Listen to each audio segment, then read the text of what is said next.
Should marriage be limited to one man and one woman? Why do governments promote marriage between one man and one woman? It's not just because two people love each other. No, it's for the perpetuation and stabilization of our society. This understanding of marriage is rooted in the biological facts of nature. But do we really have any compelling reason to maintain such a narrow definition? Or has the time come for the government to revise and expand our understanding of marriage to include same-sex couples? When it comes to the behavior of its citizens, a government has only three options. It can promote, permit, or prohibit their behavior. For example, the state promotes police work, permits most occupations, but prohibits drug dealing. Why? Because dealing drugs harms society, while police work greatly benefits society. In the same way, our government promotes natural marriage, permits most relationships, but prohibits incest and pedophilia. Why? Because incest and pedophilia harm our communities, while natural marriage benefits our communities. And here's how. Natural marriage creates children, it best raises children, it protects women, it civilizes men, it lowers crime, poverty and welfare, which in turn reduces government spending and deficits. In short, natural marriage perpetuates and stabilizes society. Everyone benefits from that, even those who don't get married. Now, let's look at same-sex marriage. What benefits does it provide?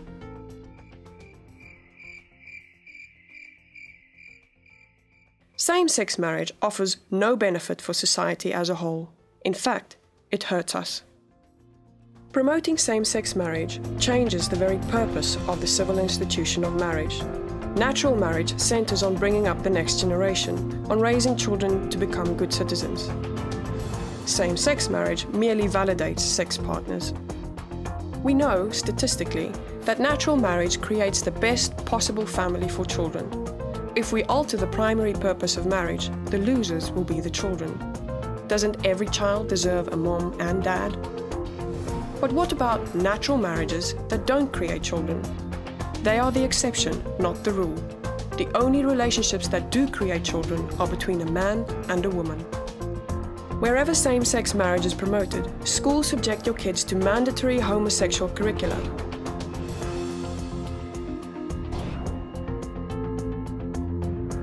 Your business and your taxes fund homosexual relationships.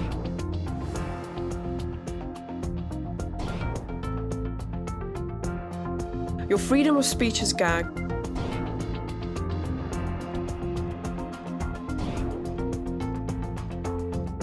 And your religious freedom is overruled.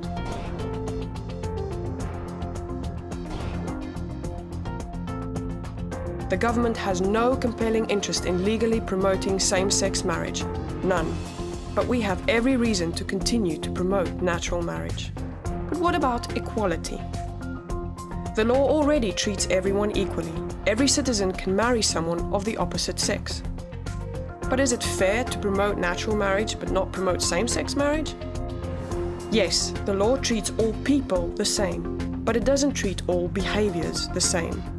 Same-sex marriage and natural marriage are different behaviors with different outcomes, so the law rightfully treats them differently. Isn't this discrimination against homosexuals? No. This discriminates against behaviors, not people. For example, are you being discriminated against when the government promotes police work, but you never become a police officer? No, not at all. We all benefit when police work is encouraged. In the same way, people who don't marry someone of the opposite sex are not discriminated against when our government promotes natural marriage. In fact, we all benefit when natural marriage is encouraged. But what about tolerance? Yes, same-sex marriage advocates need to be more tolerant.